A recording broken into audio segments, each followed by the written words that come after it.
Bonsoir mesdames et messieurs, merci de nous rejoindre. Voici le sommaire de ce journal. Les défis et préoccupations du secteur privé ont été exposés ce mercredi à la primature dans le cadre d'un échange avec le Premier ministre. Ahmed Bakayoko promet aux entreprises le soutien du gouvernement pour une résilience de l'économie ivoirienne. Le bilan des réalisations du PS Gouv au cours du premier semestre 2020 présenté à la presse ce jour. Le gouvernement se félicite des résultats obtenus malgré la crise sanitaire pour les programmes portant sur la santé, l'éducation, la réduction de la pauvreté, l'autonomisation des femmes et des jeunes. Dans le domaine de la santé, des cas de polio sont signalés dans certains pays d'Afrique alors que l'éradication du virus sur le continent était scandée par l'OMS il y a quelques semaines. Ce serait une nouvelle forme du virus et la Côte d'Ivoire prend ses mesures. Une vaste campagne de vaccination sur 5 millions d'enfants est annoncée. Bienvenue dans ce 23h. Ce mercredi, les représentants du secteur privé avaient rendez-vous à la primature. Dans un dialogue avec le Premier ministre Ahmed Bakayoko, les préoccupations portant sur l'amélioration du climat des affaires, l'émergence des champions nationaux, la fiscalité ont été abordées. Suivons ce compte-rendu de notre reporter Cheikh Koné. C'était une rencontre très attendue pour le secteur privé, une première. Un mois après la nomination du Premier ministre Ahmed Bakayoko. Cette rencontre, a priori une prise de contact avec le chef du gouvernement, a été l'occasion trouvée pour les acteurs du secteur privé d'exposer à chaud les préoccupations d'ordre économique de l'heure. Nous avions par courrier en date du 3 juillet 2020 demandé au gouvernement la reconduction d'un certain nombre de mesures, notamment celles portant sur la suspension des contrôles fiscaux, douaniers et en matière sociale. Aujourd'hui, bien au contraire, ce dossier n'ayant pu être traité, nos entreprises, la quasi-totalité de nos entreprises, sont sous le coup d'avis de contrôles fiscaux, de contrôles sociaux de toute nature.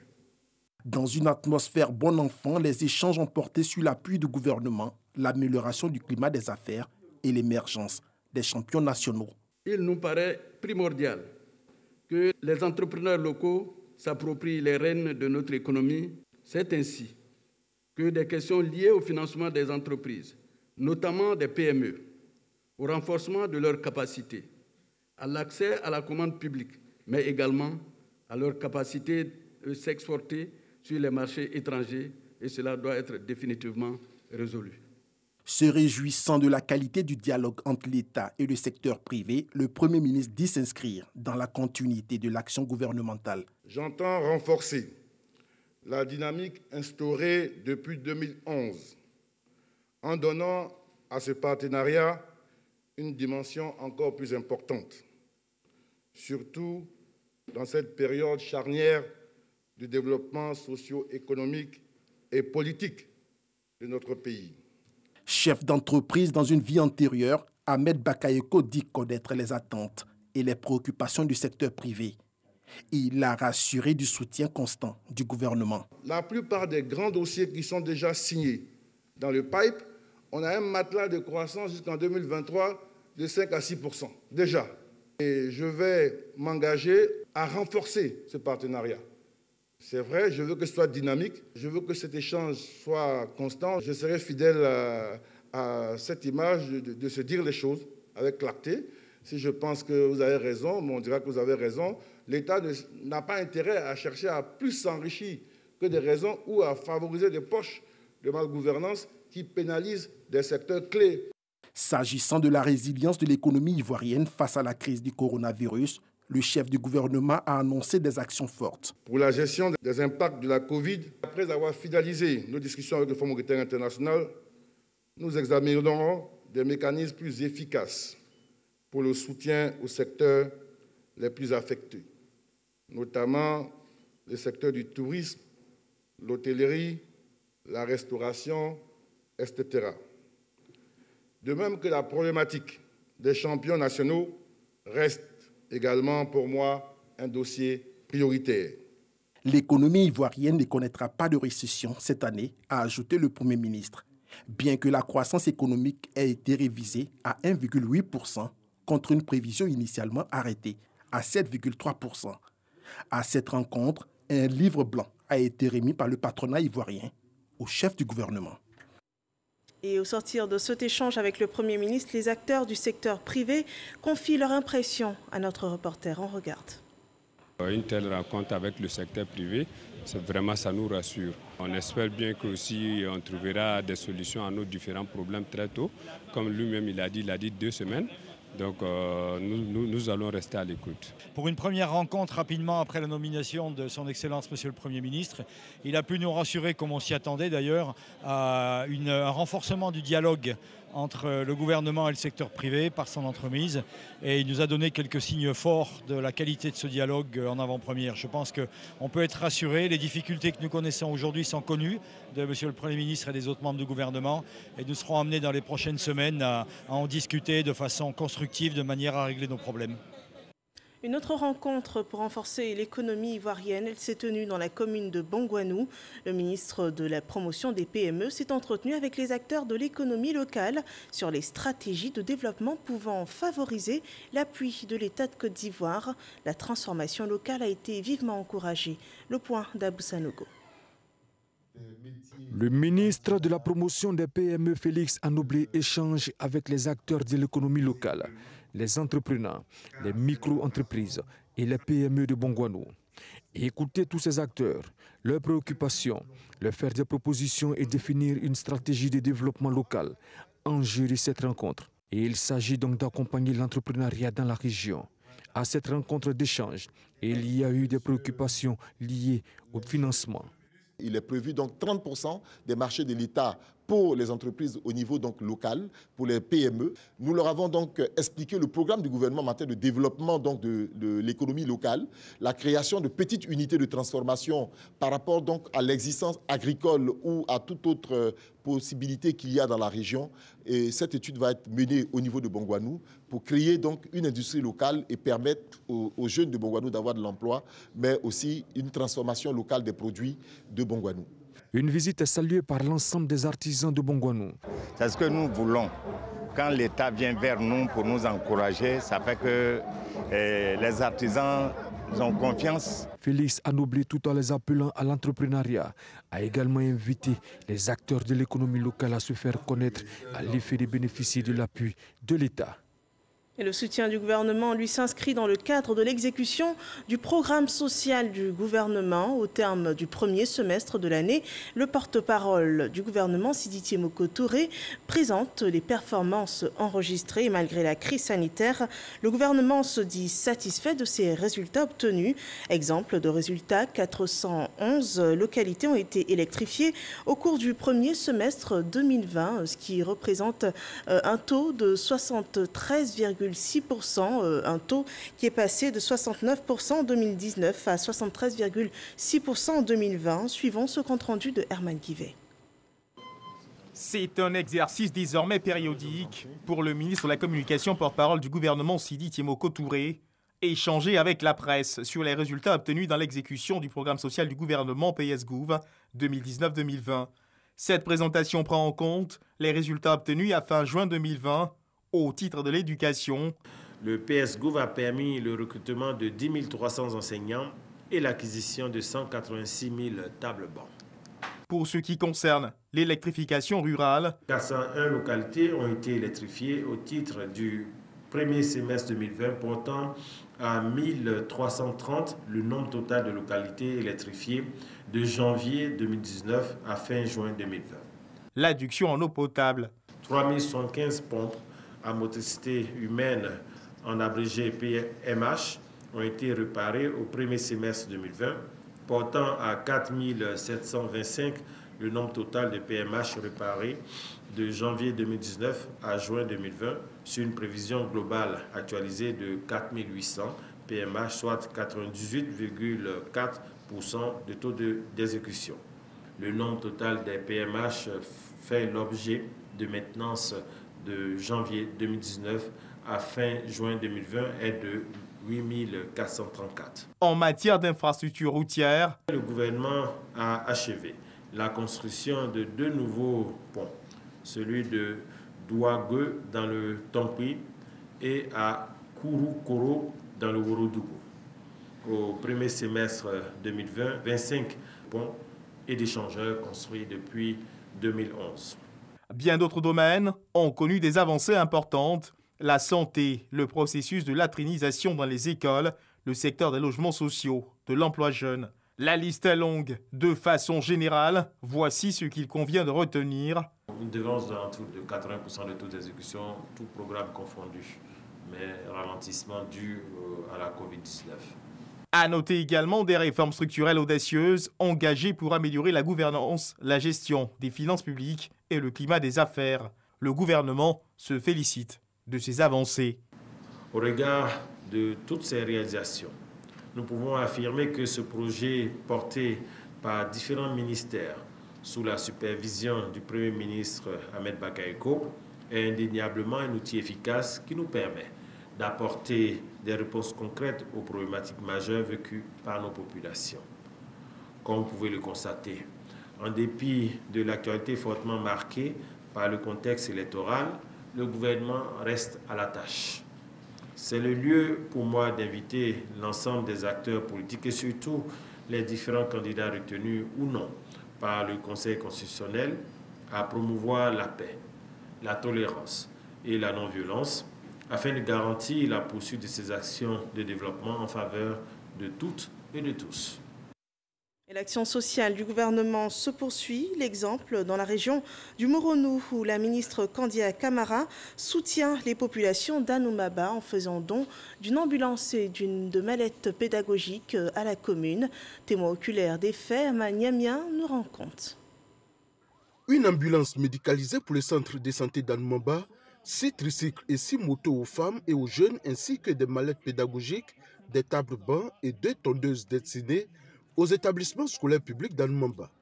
Ce don d'une valeur de plus de 95 millions de francs CFA est à mettre à l'actif de la ministre de l'Éducation nationale, de l'enseignement technique et de la formation professionnelle.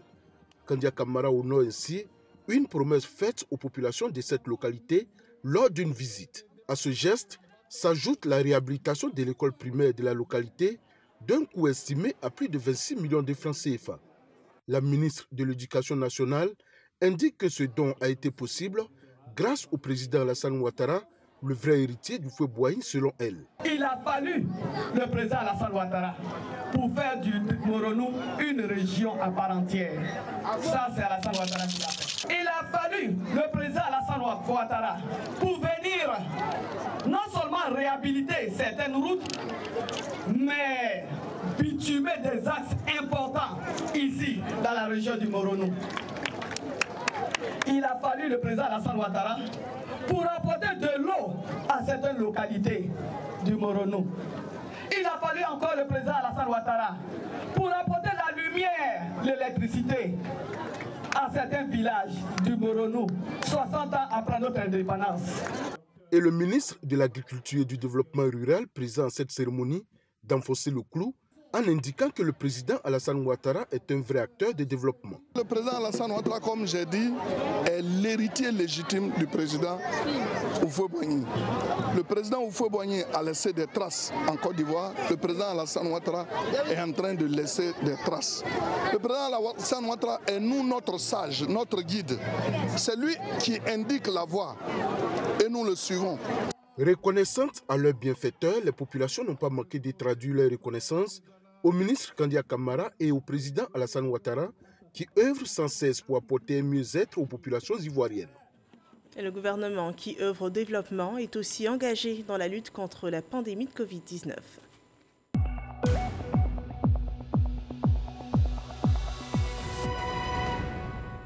En Côte d'Ivoire, 32 nouveaux cas de Covid-19 sur 1553 échantillons prélevés ont été enregistrés, 61 personnes guéries. À la date du 16 septembre 2020, la Côte d'Ivoire compte donc 19 132 cas confirmés, dont 18 289 personnes guéries, 120 personnes décédées et encore 723 cas actifs. Ne relâchons pas dans cette lutte contre la Covid-19. Le virus circule encore. Et puis la recherche scientifique s'active à trouver un vaccin contre cette forme de coronavirus. Mais en attendant, les autres défis sanitaires ne sont pas oubliés, alors que plus aucun cas de poliovirus sauvage n'a été enregistré en Côte d'Ivoire depuis 2011. Des cas sont signalés dans certains pays du continent. Et pour renforcer l'immunité des enfants vivant sur le territoire ivoirien, une grande campagne de vaccination se prépare. Les autorités sanitaires prévoient administrer le vaccin à environ 5 millions d'enfants du 19 au 21 septembre 2020. Les précisions de Salima Toudia. C'est l'histoire de Sako qui a perdu l'usage de ses pieds à l'âge de 5 ans du fait de la poliomyélite, plus connue sur le nom de la polio. Une maladie virale qui attaque la moelle épinière pouvant provoquer une paralysie des membres. Elle touche principalement les enfants de moins de 5 ans. J'étais comme les autres garçons, on joue ensemble, tout ça là. Un soir, j'allais me coucher. Maintenant, à mon réveil, c'est là que je suis tombé malade. Au début, les gars pensaient que c'était la sorcellerie. À l'école primaire, on jouait. Je voyais que vraiment il y avait une certaine différence entre les uns et moi. Donc c'est ainsi que je me suis approché de ma maman et dit « Ah maman, vraiment, je ne comprends pas. » C'est là qu'il m'a expliqué que c'était la poliomyélite. Ils n'ont pas fait certains vaccins. Aujourd'hui, à 38 ans, il se souvient d'une enfance difficile marquée par la stigmatisation. Comme tout petit enfant, vraiment, l'enfant, vraiment, c'était la moquerie. La chanson, le pied cassé. À chaque fois qu'il attendait cela, j'avais honte. Et puis, ça faisait que vraiment, il y a certains endroits, mais il ne pouvait pas passer. En couple et père de 3 enfants, son engagement se traduit par la sensibilisation afin de protéger des milliers d'enfants. Comme lui, 350 000 cas de polio ont été dénombrés en 1988 dans le monde, dont 70 000 en Afrique. Grâce aux différentes campagnes de vaccination contre la polio, seul moyen de prévention, des milliers d'enfants ont pu être épargnés. Les vaccins ont permis de diminuer à 99% les cas de paralysie. En 2018, on enregistrait seulement 1625 cas de polio. La Côte d'Ivoire, qui avait 114 cas, s'est vue tirer d'affaire.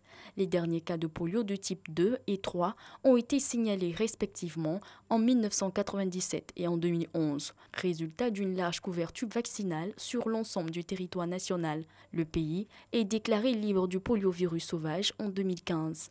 Un bon point, pas que pour la Côte d'Ivoire. Le 25 août 2020, l'Afrique fait la une des médias. La bataille remportée contre la poliomyélite sur le continent 4 ans. L'Organisation mondiale de la santé déclare officiellement l'éradication de la polio dans les 47 États membres de la région Afrique de l'OMS. Une bonne nouvelle qui donne aux scientifiques l'espoir que ce fléau puisse un jour être mondialement éradiqué, car l'Asie et le Moyen-Orient connaissent encore des cas. Le défi pour les 47 États membres de la région Afrique est à présent de maintenir le niveau d'immunité requis pour conserver les acquis. Seulement, en pleine crise sanitaire mondiale du coronavirus, un cas de polio est signalé à Boissot. Il ne s'agit pas du poliovirus sauvage, mais plutôt d'un autre type de poliovirus. On a réussi à éradiquer le poliovirus sauvage, mais on a un autre type de poliovirus contre lequel on va vacciner. On a eu cette année 37 cas d'enfants paralysés dus à ce microbe. Nous sommes au bout d'une éradication totale de la poliomyélite en Afrique. Le Ghana, la Guinée, le Burkina Faso ou encore la République démocratique du Congo ont en effet signalé des cas de polio de ce type. On est dans le plan de réponse. Il est prévu de vacciner l'ensemble des enfants du pays. Tous les enfants doivent recevoir. Il ne faut pas dire mon enfant a joué sa vaccination. Non. Le vaccin qu'on a envoyé, c'est pour lutter contre l'épidémie qui a cours actuellement. Voilà, ce n'est pas le vaccin habituel. Ce sont plus de 5 millions d'enfants de 0 à 5 ans qui seront vaccinés du 18 au 21 septembre en Côte d'Ivoire lors des journées nationales de vaccination contre la polio. Et ce vaccin est administré oralement. Les parents sont invités à faire vacciner leur enfant pour renforcer leur immunité contre poliovirus. La diaspora ivoirienne sera très bientôt épargnée en toute sécurité en Côte d'Ivoire. Un produit d'épargne dédié à la retraite est en pleine préparation par la Caisse des dépôts et de consignation en Côte d'Ivoire, suivant ces explications de Jean-Louis Bongo. Centre de perfectionnement au métier de mécanique et d'électricité dans la commune de Koumassi.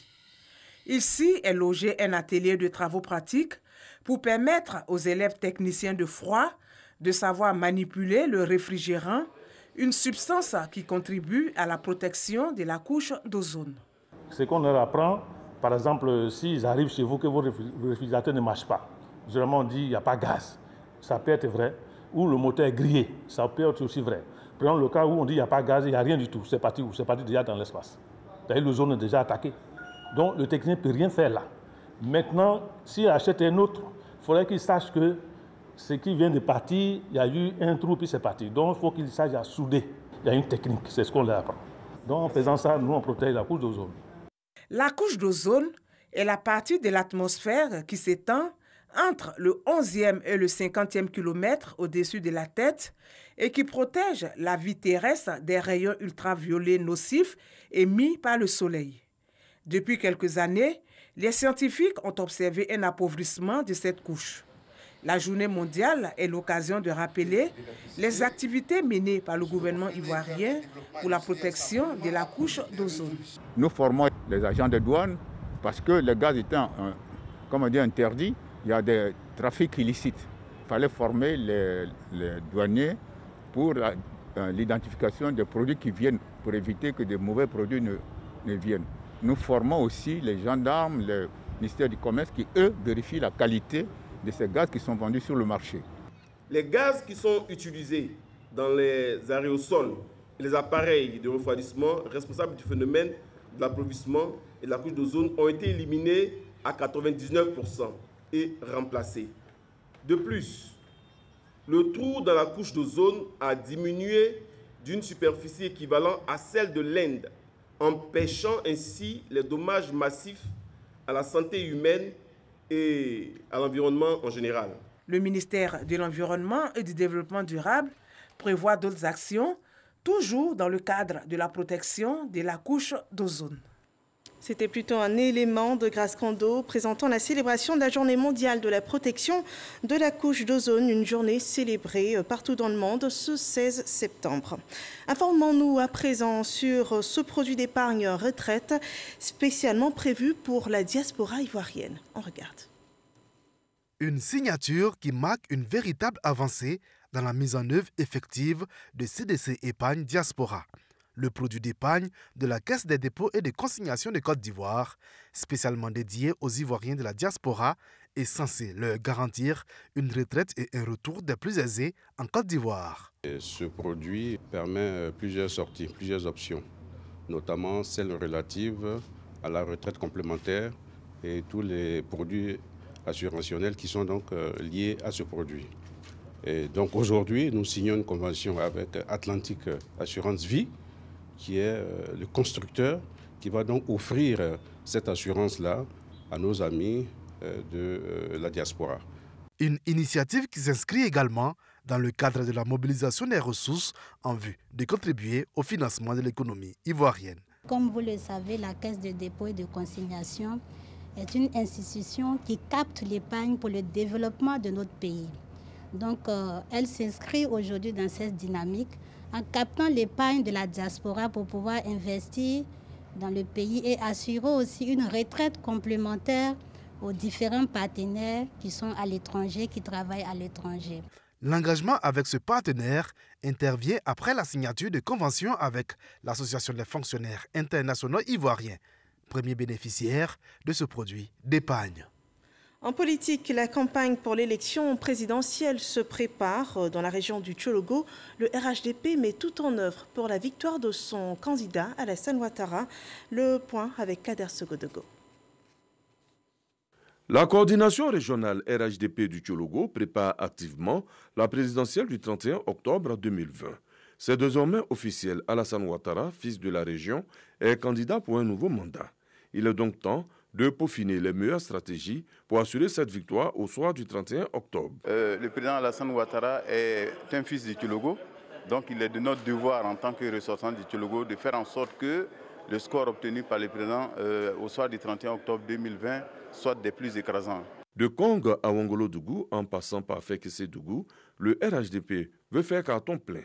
Pour ce faire, 4 commissions ont été mises sur pied. État des lieux, méthodes et stratégies de mobilisation, intrants matériels et financiers, matrices et calendrier d'exécution. Dans le Tchologo, le RHDP est ainsi au laboratoire. les méthodes, les approches pour que sur le terrain, on soit tous des acteurs de la victoire de notre candidat, le président Alassane Ouattara, pour que le soir du 31 octobre 2020, il soit largement vainqueur de cette élection présidentielle. Ce séminaire de réflexion est placé sous la présidence du ministre Téné Birahima Ouattara, coordonnateur régional RHDP du Tchologo. Et tout comme dans le Tchologo, la coordination régionale du RHDP du Boclès se prépare aussi à investir le terrain pour acquérir à sa cause les 65 000 électeurs que compte la région. Sam Kona. La coordination RHDP de la région du Boclès en ordre de bataille pour l'élection présidentielle d'octobre prochain. Au sortir de cette réunion, il a été donné comme consigne d'investir tous les hameaux partout où se trouvent nos militants afin de les mobiliser pour la victoire du candidat du RHDP au soir du 31 octobre 2020. J'ai eu à tirer l'attention de nos militants, de nos délégués, qu'en 2015, nous étions en roue libre. Cette fois-ci, le 31 octobre 2020, nous avions des adversaires. Le coordinateur a souhaité qu'on se retrouve pour mettre tous nos éléments en ordre de bataille et qu'on les lâche sur le terrain. Nous sommes prêts. Même si les élections ont lieu demain, nous sommes prêts. Pour le coordonnateur régional du RHDP, le Boclès va honorer ses engagements vis-à-vis du parti le 31 octobre. Nous sommes en train de peaufiner toute notre stratégie pour qu'au niveau de la région du Boclès, nous fassions le MKO. Cette stratégie qui nous a été indiquée par la direction exécutive du RHDP, surtout le directeur exécutif en la personne du ministre Adama Bitogo, qui nous a mis en mission. Nous ne voulons pas décevoir et nous voulons aller de l'avant, nous voulons produire de bons résultats. Et c'est ça. Ça, c'est d'abord pour la Côte d'Ivoire, mais pour notre région. La région du Boclès compte 65 222 électeurs et le RHDP veut se donner les moyens pour obtenir un score écrasant, selon le coordonnateur régional. Nous parlons de culture à présent et nous nous rendons à Yamoussoukro où la première pierre du centre culturel du district a été posée lundi dernier. Dans 30 mois, sortira de terre une sorte de village culturel avec un parcours artistique à travers un musée et sa galerie d'art, une médiathèque et une salle audiovisuelle. Le coût des travaux est estimé à 4,5 milliards de francs CFA. Kader Sogodogo nous en dit davantage.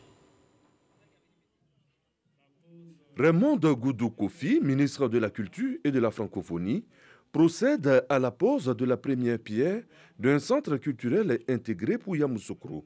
Il sera le cadre d'expression par excellence du riche patrimoine culturel de toute la région du Bélier.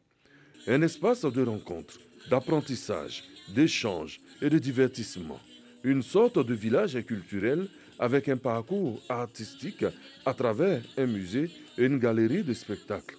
Son coût, 4,5 milliards de francs CFA. Le ministère de la Culture et de la Francophonie est donc heureux de figurer parmi les départements ministériels à qui il a plu au président de la République de confier la vocation de former les jeunes au métier des arts et de la culture.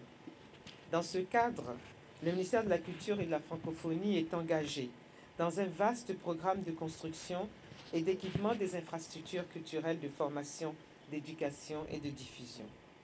Il y a au total 16 centres culturels intégrés qui sont initiés dans le district de Yamoussoukro d'abord et 16 autres chefs-lieux de région.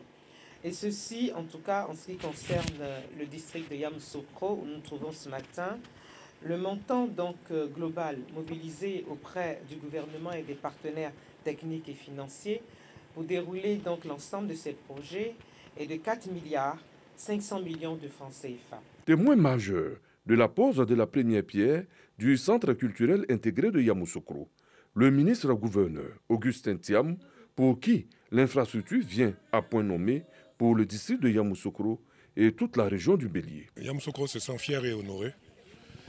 Et c'est la culture qui forme l'homme. Parce que dans elle, on trouve toutes les valeurs qui fondent une société. La ministre de la Culture et de la Francophonie viennent poser la première pierre de ce futur centre culturel à Yamoussoukro. Nous en sommes très honorés, nous en sentons fiers. Et par elle, nous souhaitons remercier son Excellence, Monsieur le Président de la République.